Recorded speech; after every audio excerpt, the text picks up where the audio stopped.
I put my hands over my ears. The earth seemed to shake. The whole wood trembled and dindled at the sound. I suppose there must have been a pause after that, though there seemed to be none, before I heard the thudding of hoofs, far off at first, but already nearer before I had well identified it, and soon so near that I began to look about for some place of safety. Before I had found one, the danger was all about us. A herd of unicorns came thundering through the glades, 27 hands high, the smallest of them, and white as swans, but for the red gleam in eyes and nostrils, and the flashing indigo of their horns. I can still remember the squelching noise of the soft wet turf under their hoofs, the breaking of the undergrowth, the snorting and the whinnyings, how their hind legs went up and their horned heads down in mimic battle. Even then I wondered for what real battle it might be the rehearsal. I heard the ghost scream, and I think it made a bolt away from the bushes, perhaps towards the spirit, but I don't know. For my own nerve failed, and I fled, not heeding for the moment the horrible going underfoot, and not once daring to pause. So I never saw the end of that interview. Chapter 9. "Where are you going?" said a voice with a strong Scotch accent. I stopped and looked.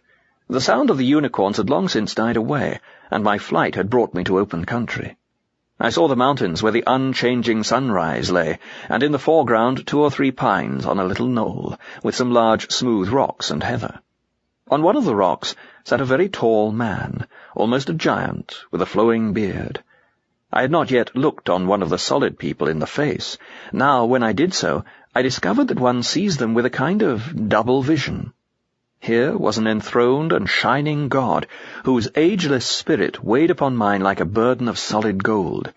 And yet, at the very same moment, here was an old, weather-beaten man, one who might have been a shepherd, such a man as tourists think simple because he is honest, and neighbours think deep for the same reason. His eyes had the far-seeing look of one who has lived long in open, solitary places, and somehow I divined the network of wrinkles which must have surrounded them before rebirth had washed him in immortality. I don't quite know," said I. "You can sit and talk to me, then," he said, making room for me on the stone. "I don't know you, sir," said I, taking my seat beside him. "My name is George," he answered. "George MacDonald." "Oh," I cried, "then you can tell me. You at least will not deceive me." Then, supposing that these expressions of confidence needed some explanation, I tried, trembling, to tell this man all that his writings had done for me. I tried to tell how a certain frosty afternoon at Leatherhead Station, when I first bought a copy of Phantastes, being then about 16 years old, had been to me what the first sight of Beatrice had been to Dante. Here begins the new life. I started to confess how long that life had delayed in the region of imagination merely, how slowly and reluctantly I had come to admit that his Christendom had more than an accidental connection with it, how hard I had tried not to see that the true name of the quality which first met me in his books is holiness. He laid his hand on mine and stopped me. "Son," he said, "your love, all love, is of inexpressible value to me, but it may save precious time." Here he suddenly looked very Scotch. "If I inform ye that I am already well acquainted with these biographical details. In fact, I have noticed that your memory misleads you in 1 or 2 particulars." "Oh," said I, and became still. "Ye had started," said my teacher, "to talk of something more profitable." "Sir," said I had almost forgotten it, and I have no anxiety about the answer now, though I have still a curiosity. It is about these ghosts. Do any of them stay? Can they stay? Is any real choice offered to them? How do they come to be here?" "Did you never hear of the refrigerium? A man with your advantages might have read of it in Prudentius, not to mention Jeremy Taylor." "The name is familiar, sir, but I'm afraid I've forgotten what it means." "It means that the damned have holidays, excursions, ye understand." "Excursions to this country?" "For those that will take them. Of course, most of the silly creatures don't. They prefer taking trips back to Earth. They go and play tricks on the poor daft women ye call mediums. They go and try to assert their ownership of some house that once belonged to them, and then you get what's called a haunting, or they go to spy on their children, or literary ghosts hang about public libraries to see if anyone's still reading their books.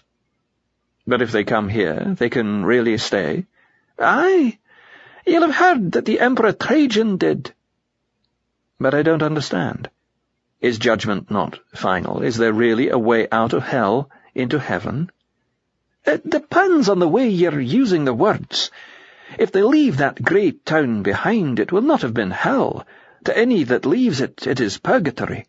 And perhaps ye had better not call this country heaven. Not deep heaven, you understand. Here he smiled at me. You can call it the Valley of the Shadow of Life.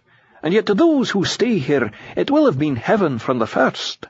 And you can call those sad streets in the town yonder the Valley of the Shadow of Death. But to those who remain there, they will have been hell even from the beginning.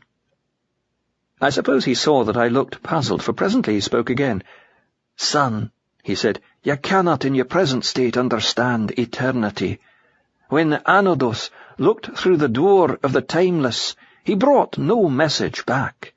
But you can get some likeness of it if you see that both good and evil, when they are full-grown, become retrospective.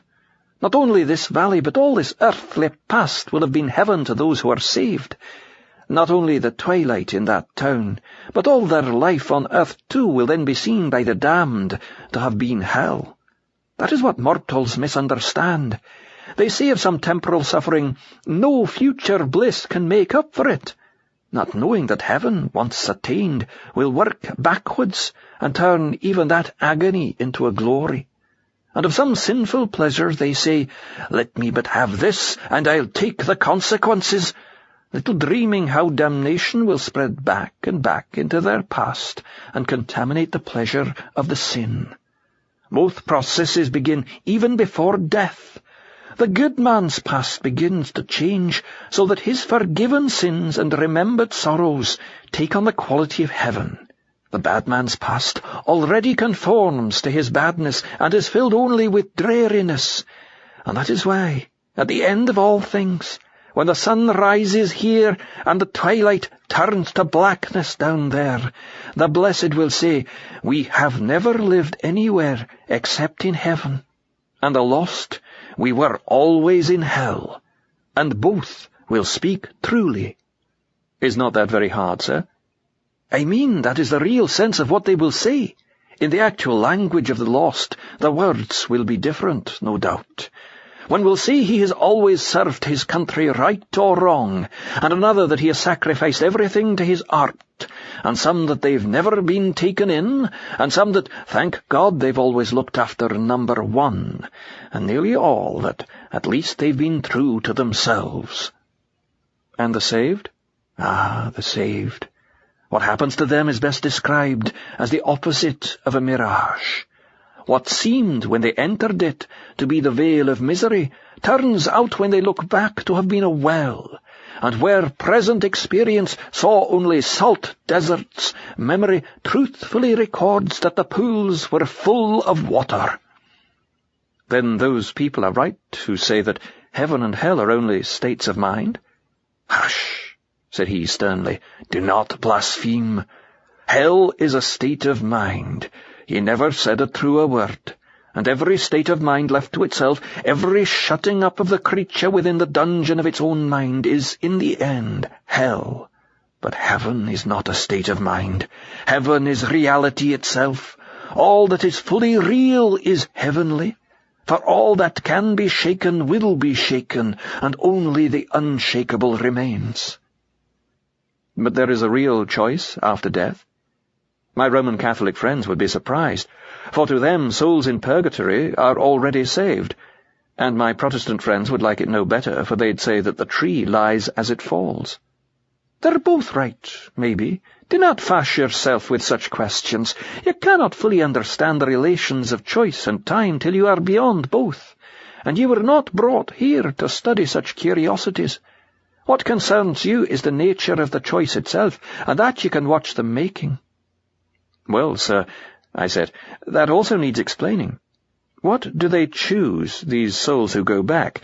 I have yet seen no others. And how can they choose it? "Milton was right," said my teacher. "The choice of every lost soul can be expressed in the words, 'Better to reign in hell than serve in heaven.' There is always something they insist on keeping, even at the price of misery. There is always something they prefer to joy, that is, to reality. You see it easily enough in a spoiled child that would sooner miss its play and its supper than say it was sorry and be friends. Ye call it the sulks. But in adult life it has 100 fine names. Achilles' wrath, Coriolanus' grandeur, revenge and injured merit, and self-respect, and tragic greatness, and proper pride. Then is no one lost through the undignified vices, sir? Through mere sensuality? Some are, no doubt. The